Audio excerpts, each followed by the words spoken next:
So it starts off as just like, I'm getting irritated. And then it's almost like a volcano. It can just, out of that small, what seems like an inconsequential event, can just blow up into something that's absolutely intolerable. You can't take it. And then you just explode, so it will feel beyond uncomfortable. You just won't even recognize yourself. And there's a part of you that will see like, why am I reacting like this? You can almost step back even while you're going through it to say like, this doesn't seem right. Nothing's really happened. My husband's just eating his dinner. What if there are things we never had the opportunity to learn? We've all been to school or training, but there are things they never taught us that actually make a powerful difference in life. I'm here to share with you all the pieces you've been missing: mindset, health, success, and more. And we'll all learn together from guests along the way. We may not have learned it the traditional way, but oh my goodness, let's keep learning how to do things differently. OMG, hello, Teach Me crew. I am excited to be here with you today. And you might remember that in episode 60, we talked about weight gain in menopause and what to do and how to limit it. So I thought maybe it was time to swing back around and talk about some other things that might come up in perimenopause or menopause that we might want some help with. And so today we're focusing on emotional and mental aspects of that. My guest today, Bev Kemp, has spent her career as an educator and administrator of a specialized teaching facility in West Vancouver, Canada, which supports neurodiverse learners. And while doing that, she launched the Menopausal Mind because she had a desire to mentor, guide, and support women through this often perplexing time. I fully agree that that is true. So what she does is she brings for her clients the lived experience framework, because she, and you're going to hear about this today, navigated through her own challenging menopausal transition. She's a certified menopause doula as well as a menopause coach, and has emerged stronger, more empowered, and more confident than ever. And so if that's not the message we're trying to share on here, I don't know what is. Welcome, Bev. Thank you very much, Cheryl. I'm excited to talk to you today, and I know this is going to be helpful for a lot of women. So let's start with your story, because this is always a powerful thing. Tell us how you ended up working as a menopause doula and a menopause coach.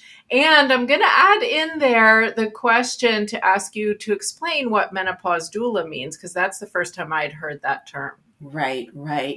Well, it's been a very, very long journey. Let's say that for starters. And I think I had a severe perimenopausal transition, and I think it's not an uncommon experience for women to have. And in fact, we know the data shows that 20% of women have a severe menopausal transition. So I really struggled in terms of physically, I struggled, but the most difficult aspect for me was the psychological symptoms that I struggled with in the menopausal transition. And I think, unfortunately, they're really not recognized largely by the medical community. And I think that's starting to change as women, have a voice. And I think this is the generation that's going to change the narrative when it comes to the menopausal transition and the symptoms that women experience. So, I did a lot of research. I did everything that I could to help myself, nutraceuticals, pharmaceuticals, lifestyle changes. I saw all kinds of specialists. So I learned a lot, and I was a real advocate for myself. And I think, women ultimately need to be. And so I finally did emerge. I had a lot of support. I had an amazing partner, great friends, a mother who was extremely helpful and understanding. But so at the end of it all, I kind of felt like it was my life's mission now to go out and support women in the way that I wasn't able to be supported, because there wasn't that support when I was going through it. And I wanted to get more formal training. Yeah. So I actually was doing a little bit more research and found that, yes, there are menopause doulas, which was actually news to me as well. So I got my certification through Doula Canada. And then I went to further my certifications by becoming a menopause coach through Women of a Certain Stage out of the UK. Okay. And so what does that term mean, menopause doula? Is it similar to coach, just kind of a different way to say it? Yeah, well, I think people are probably most familiar with birth doulas, Hmm. right? So, what does a birth doula do? Well, she supports women physically, mentally. She is a source of information for women, particularly if it's a woman's first birth. She is there at the birth, she is an advocate. And so, out of that, Doula Canada decided that, what? Support for women shouldn't stop at the end of the reproductive phase. In fact, women need support through the whole trajectory of their lives. And that was born, the menopause doula was born out of that notion. And I think in our culture, we focus a lot. There's a lot of recognition of the symptoms that women experience during pregnancy and even, PMS and PMDD. But there's the kind of that failure to recognize the symptoms and the struggle that a lot of women can go through in the menopausal transition. And from my interpretation of that is that it's ageism. It's that there's not a lot of interest in the aging female, and it's almost as though women are important when they're at the reproductive phase, and a lot of research and is done in that area, but not when it comes to menopause and postmenopause. But again, I think the picture's changing, and that's really, really exciting. You know what? I really agree with you. And not only because I've done episodes on this period of life, but also because you do see it more often now. And I'm going to just say Gen X women are amazing in general. I mean, I always see funny memes about how people say life is hard now, but come on, like look back at the 70s and 80s, right? So I think we're just kind of coming into this phase and saying, hey, don't count us out. Like, this is us, and here we are. And I appreciate that you see that as well, because that's a good sign. Yeah, no, absolutely. I mean, I think we are the generation of change, and we're setting things up for the next generation of women. And I think this is the first generation of women who are educated, who have a voice, who are prepared to use it. And so I think that there's going to be a tidal shift in terms of how the menopausal transition is looked at and understood by the medical community going forward. Yes, and I don't necessarily want to get us too sidetracked, but when you say this is the first generation that really kind of takes agency for ourselves, part of my brain wants to think, well, that can't be true, but it really is. You're right. Up until sometime in the 70s, there were a lot of cases where women couldn't even open a bank account without having a husband or a father's name attached or have a credit card. I mean, just incredible stuff. So, yes, we are the generation that's going to change this. So, okay, well, enough patting myself on the back, maybe. Let's dive in. So, we definitely know that there are physical symptoms to perimenopause and menopause. But walk us through, if you would, some of the emotional and mental symptoms that are most common. And I know that this is where you struggled, as you said. Yeah, and there are a lot. And as you said, there are physical symptoms, and some of the key physical symptoms that are recognized are the hot flashes and night sweats, which approximately 75% of women have, and the medical community understands that. The psychological symptoms, it's a little bit murkier in terms of whether or not, specialists are going to recognize that as part of the menopausal transition. So in terms of psychological symptoms, some of the most common are anxiety, and then related to anxiety, paranoia, rapidly fluctuating mood, depression, sometimes very, very deep depression, irritability, anger, full blown rage. And some women who have a really severe experience have psychotic thinking in the menopausal Mm. transition. Wow. And hopefully not too many, but even the possibility of that is really impactful. Mm-hmm. So, let's I'm just trying to organize my thoughts on how we would talk through this. So, the problem I think that a lot of women face with these symptoms is it's hard to know, right? Whether it's really related to perimenopause, menopause, or am I just feeling more anxious? And that one in particular, I think is sneaky because maybe we're just a bit anxious in general, right? Like, is Mm-hmm. there a way to recognize that maybe this is related, or what more would you say about that? I mean, I think that's a good point.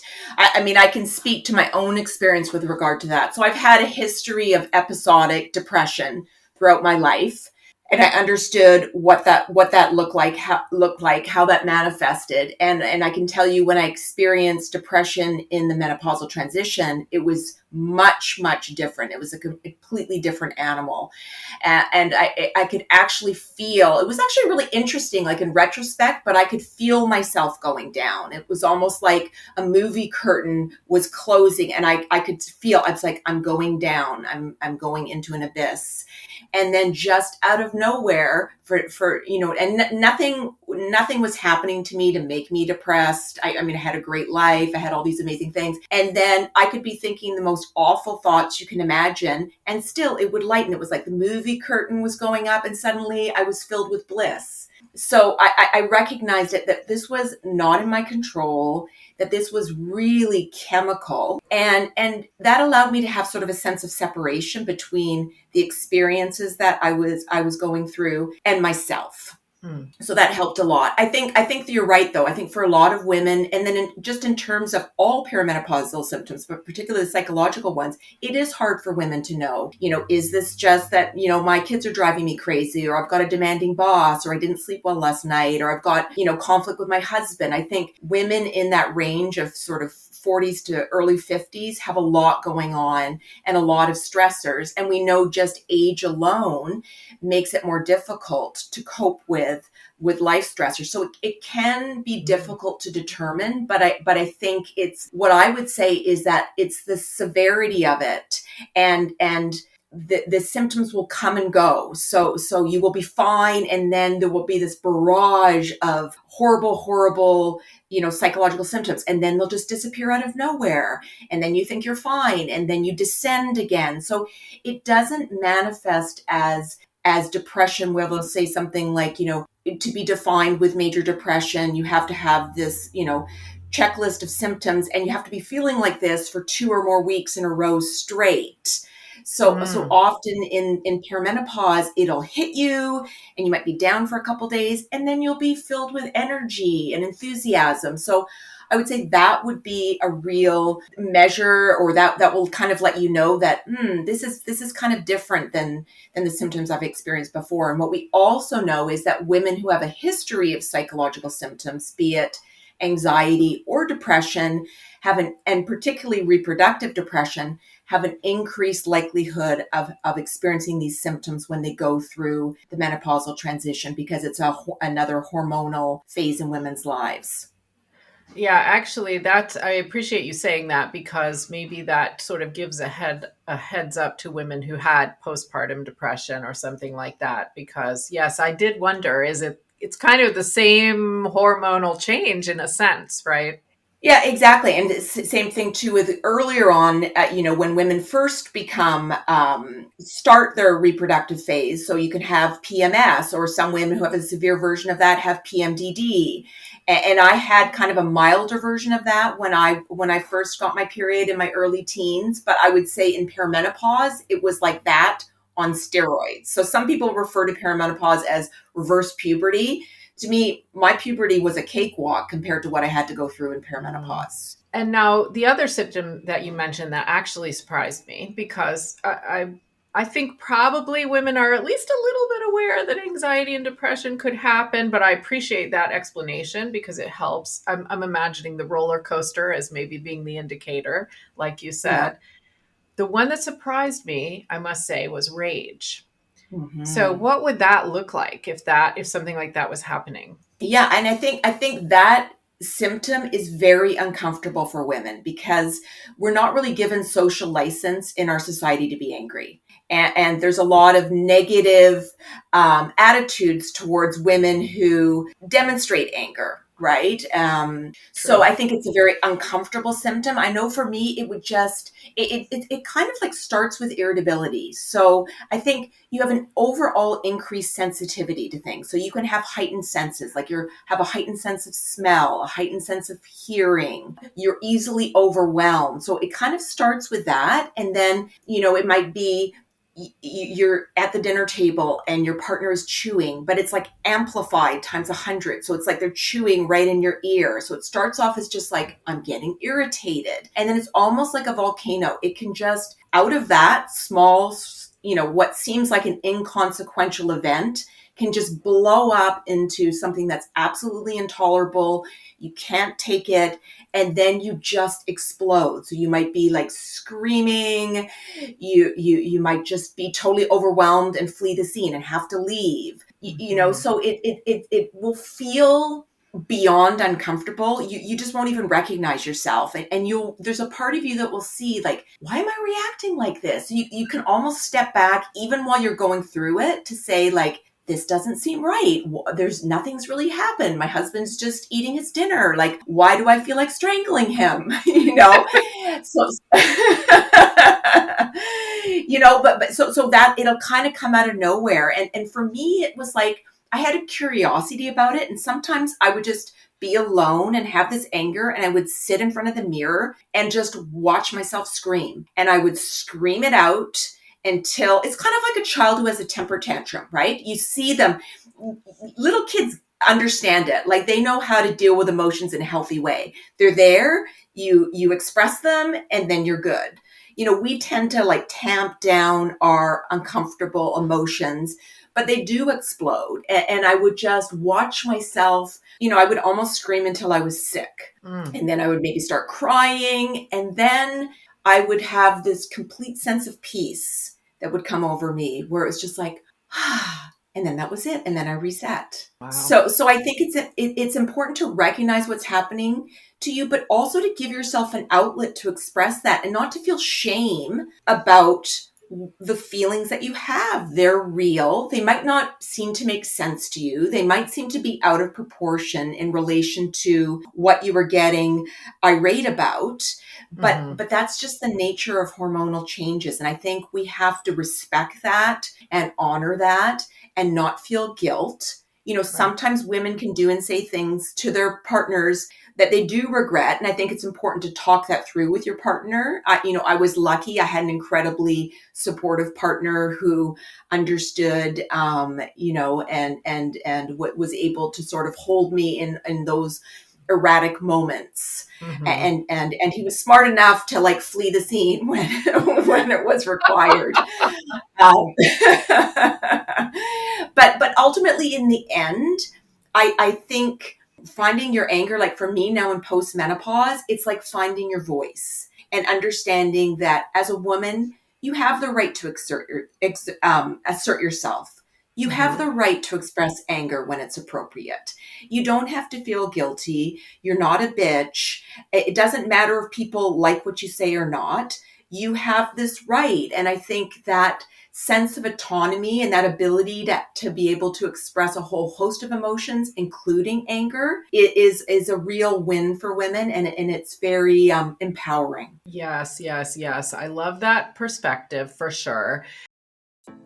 When I sat down to talk about hormone replacement therapy with naturopathic Dr. Gina Nick, that was episode 73, I didn't realize that not only would I learn more about that topic, I would also learn about an easy way to detox and supplement that can even help with hormone balance. Dr. Gina developed Best Daily Ever, and I have been enjoying them ever since we taped that episode. I'm not going to say no to antioxidants and nutrients, including glutathione, that support my immune system, energy, hormone balance, and overall wellness. Find Best Daily Ever at www.omgteachme.com/recommendations and try them for yourself.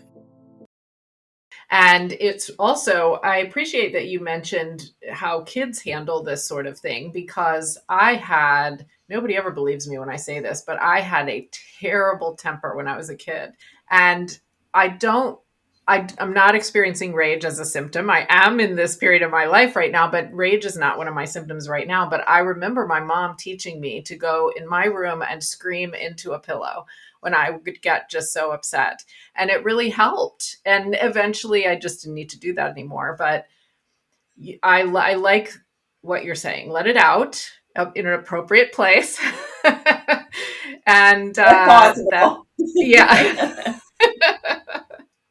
No, I say, and that's why exercise is so effective, right? If you're feeling like agitated, irritable, you can go out and get some vigorous exercise, and you get that rush of endorphins, and so you're finding a way to release and channel those kinds of emotions that can be difficult to sort of sit with and be with.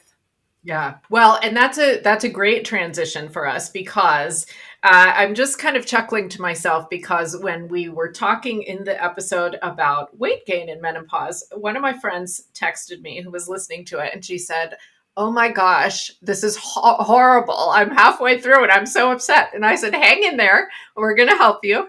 It's going to get better." Okay, so let's make it better.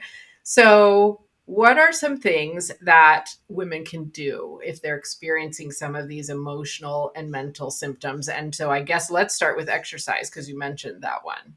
Yeah, I mean, for myself, I mean, I've been an athlete my whole adult life. I was a marathoner, triathlete. So I kind of had that background and recognized like how important exercise was and is to my physical and psychological well-being. And I know that when I was feeling at my worst, like a lot of women will say, well, I feel awful, so I'm going to just stay at home and put the duvet over my head and wait for it to Mhm.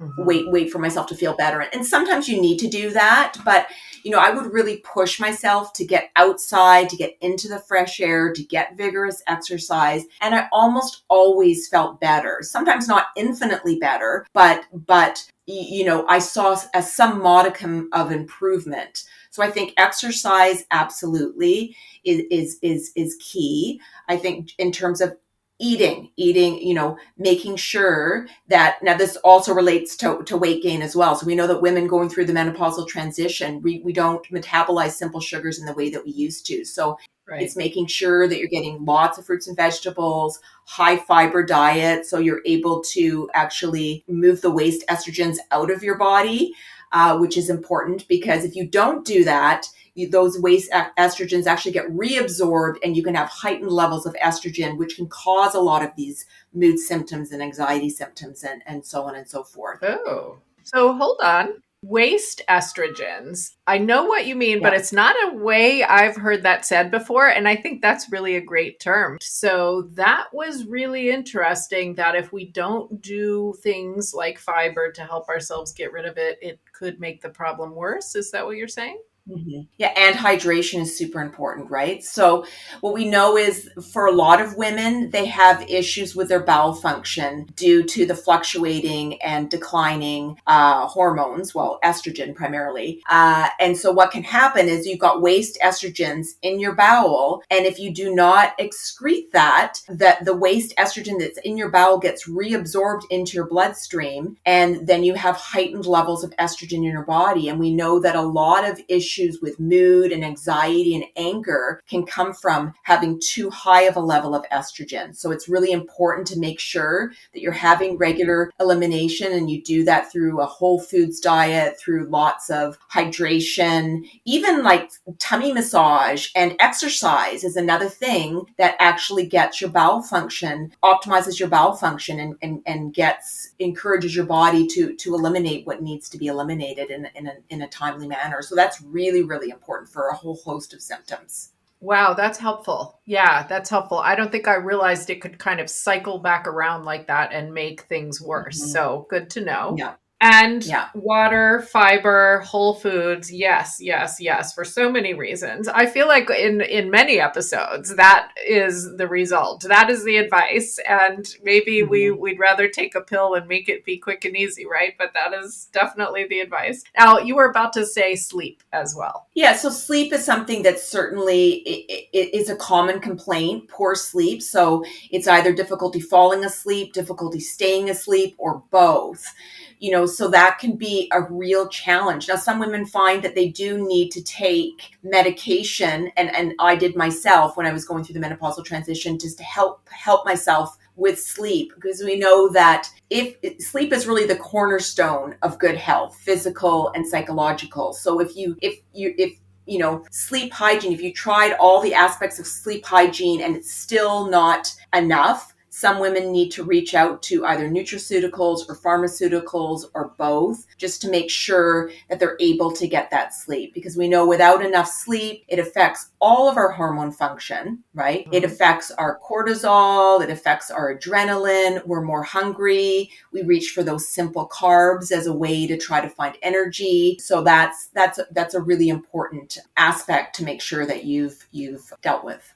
Yeah. Okay. So physical things we can do: exercise, hydration, healthy diet, fiber and whole foods, make sure we're sleeping. I like that. Excellent. What about, are there any sort of mindset related things that women can do to help themselves get through this period?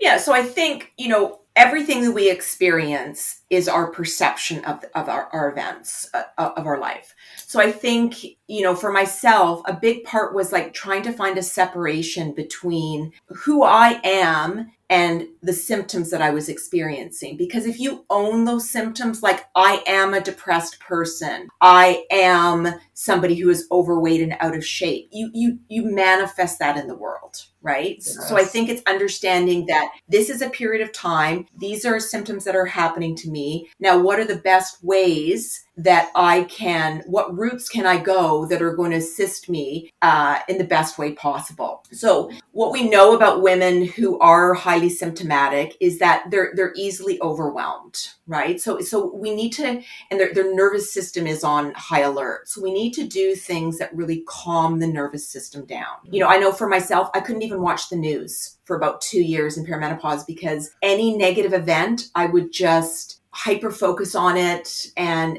it would just really bring me down. So I could only expose myself to positive things. So I had to really kind of limit my sphere of influence in those critical couple of years. So I would say, things like journaling. So if you're feeling overwhelmed, writing your thoughts down. What I actually did is I videotaped myself when I was feeling well. And then I would play it back to myself when I wasn't feeling well to show myself that I have the capacity to be well. Oh, my And goodness. there's nothing more powerful. Yeah, there's nothing more powerful than watching yourself tell yourself that I'm well, that I'm happy, that I have optimism.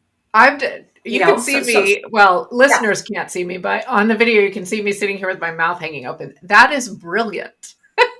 And I truly never thought that could be applied in so many ways. But yes, to see yourself feeling well, telling yourself you can have the capacity to feel well. Amazing. Okay. Sorry. Please keep going. Yeah, because when you're not well, you think you can never be well again. But when you're well, you think these symptoms are never going to come back. So it's just, it would just calm me down enough to say like, yeah, I can remember that time and I can remember what I was feeling and I remembered what I did. And it just helps to just buoy you up enough, even when the symptoms are severe, that you can still have that moving forward kind of trajectory and you're not just sitting in place stewing in your painful emotions. Gardening was another one that was really cathartic for me. And I think, we don't totally understand it, but there's definitely some kind of connection between the earth and our happiness. So I planted a full veggie and fruit garden, and just even digging up the soil. I could go out there so angry and so enraged and like smelling the dirt and watching the earthworms and seeing life grow. It was just, it could be transformative. Wow. And it seems kind of shocking, I think, to a lot of people. And I think we're really focused on taking medications to take symptoms away. And I'm certainly not anti-medication. I took medications through the perimenopausal transition, but I also think that there are natural things that we can do and life-affirming enterprises that we can pursue that can actually help us to feel better. Yes.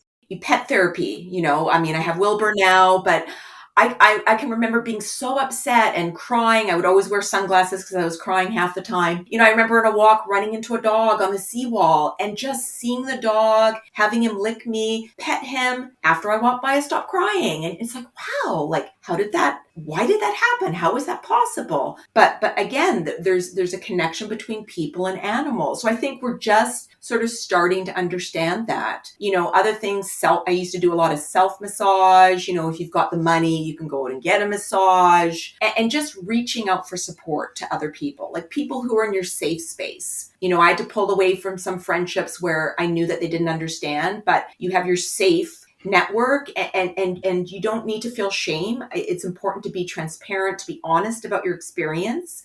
This is what I'm going through. I need you to help me with X, please. Or I need a hug, or I need some advice, and really making sure that you don't completely self-isolate. That's just a formula for heightened anxiety and depression if we just bury ourselves and barricade ourselves in our home and opt out of life, even though, it seems like you might want to do that. It's not a healthy choice, at least definitely not long term. Yes, great points. I'm still a bit flummoxed by the videotape yourself idea, but great points. Gardening and being around other people, hugs, goodness, for sure. Absolutely. Fantastic list. And so listeners, make sure you save this episode so you can refer to that list when you need to, right? So we've turned it around in a more positive way. We've talked about what we can do, but you said something to me, and you said it earlier today, that I want to make sure we touch on. And that was about looking this also as the opportunity to reinvent yourself, or sort of become something new afterwards. So tell me a little bit more about that. Yeah, so I think, well, what research shows is that peak happiness for women is in the 60s and 70s. So that's squarely in the postmenopausal space. So I think that's something that we can certainly look forward to. Peak unhappiness for women is in the range of 45 to 55, which is the exact range of the menopausal transition, right? For 90% of women will hit menopause between 45 and 55. So, I see menopause as a complete rewiring of your brain. And it really is, because we're now, unless we're taking hormone therapy, we are permanently in a low estrogen and low progesterone environment for the rest of our lives. Mm-hmm. So, the decreasing of those hormones have cascading effects on our neurotransmitters, on all our other hormones, on our bodily functions. But I think, estrogen is a hormone that it's kind of like a nesting hormone, right? It's when women are in a reproductive phase, right? And thinking about having children, you're wanting the nest, you're protective, you want to please. And I think to a large degree in postmenopause, you lose that desire to want to please. So it doesn't mean that you're going around, like an angry, difficult person, but it means that you're more willing to assert yourself, and you believe you have the right to assert yourself. And when you do, and perhaps you get a negative response, you don't feel upset. You don't feel guilty. You don't feel this need to please. You don't say you're sorry if you're not. And so I think it's incredibly liberating. It's incredibly liberating. I spent my whole life saying I'm sorry and feeling guilty. and so just to not have that, just to be able to just, in a calm, assertive way, express your opinion, or somebody might ask me, do I want to do X? And I used to agree to do things that I didn't want to do because I felt like, well, I've got to appease. I don't want to appear like I'm disinterested. And now, I just say, thank you for asking, but I'm not interested. Thank you. And that's it. So, beyond that, I think there's a real opportunity for reinvention. So we see women creating whole new businesses, just like I did with a menopausal mind. So women might change careers, they might go back to school, they might open up a new business, they, all kinds of things. They might travel, and we know that, there's a high divorce level in the 45 to 55. Now that might be good or bad or both, but it might partly stem from the fact that women aren't willing to tolerate the relationship. So if they're in a bad marriage, when they get to menopause, they say, you know what, enough is enough. I want to live the rest of my life in harmony, and I'm moving on, and they maybe go on and live a single life. They're single and they find the love of their lives. I know my own mother, she found the love of her life in her 60s. and went on to have decades of an amazing relationship after a horrible marriage to my father's. So, I think it's really, really exciting, the opportunities that exist. But I will say that women need to do the work to get there. So you've got to really work on your relationship with yourself. I think the transition is an opportunity for women to really get to know themselves. Who am I? What are my strengths? What are my values? Where am I going? What's my relationship with my community? What's my purpose? And for women who don't want to do that level of introspection, the trajectory isn't an upward one. So I think I really encourage women to do that and to go on a process of self-discovery and really learn to love yourself. Fantastic. And that's one thing I help coaching clients with for sure. And clearly you help them through your business as well. So that's a fantastic way, I think, to wrap this episode up, is by just pointing out that we want to understand ourselves. We want to appreciate ourselves. We want to, at all costs, avoid berating ourselves and all the self-criticism that is somewhat a natural function of the brain sometimes, but understand that and move away from it. Fantastic way to wrap this up. I agree with everything you said. Now, because you are an expert in this, and I know you work with women related to this, how can people find you online, connect with you, or find out more? Yeah, so you can reach me at themenopausalmind.com, and on the website there's also a link to my Instagram account, and there's also a link to my talk that I did. I did a collaboration with the Peri app, which is like the go-to app for everything perimenopause. It's got peer support, it's got expert education. So I did a talk on my experience through the menopausal transition. So that's a podcast that's on Spotify that women can listen, and they can access that through my website as well. Perfect. Excellent. And I've gone and investigated that a little bit too. So listeners, you'll like those resources. There's the word. Okay, so let me ask you my last question, which is the one I ask all of my guests. And this is so that we can add it to our Spotify and Amazon Music nostalgia playlist. So what is a song that comes to mind for you that has happy memories attached or a feeling of nostalgia? Well, one of the songs that I love to listen to now is called Alive by Bakar. And I love the energy of the song. So it's not so much the words, it's just the music. And when I listen to it, I'm like dancing around my place, and it kind of brings me back to being a kid when you'd be like jumping for joy and have all this energy. And it made me realize that, again, the power of music. So yes, the relationship between music and our emotions, and the ability of music to buoy you up, to energize you, to bring out the kid in you.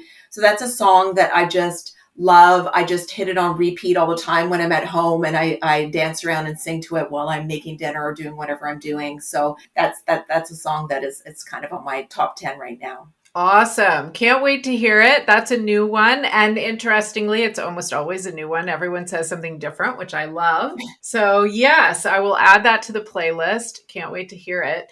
And Bev, thank you so much. You've really given us some great information. I've enjoyed this conversation, so I appreciate you joining me. Thanks, Cheryl. I appreciate the opportunity. Absolutely.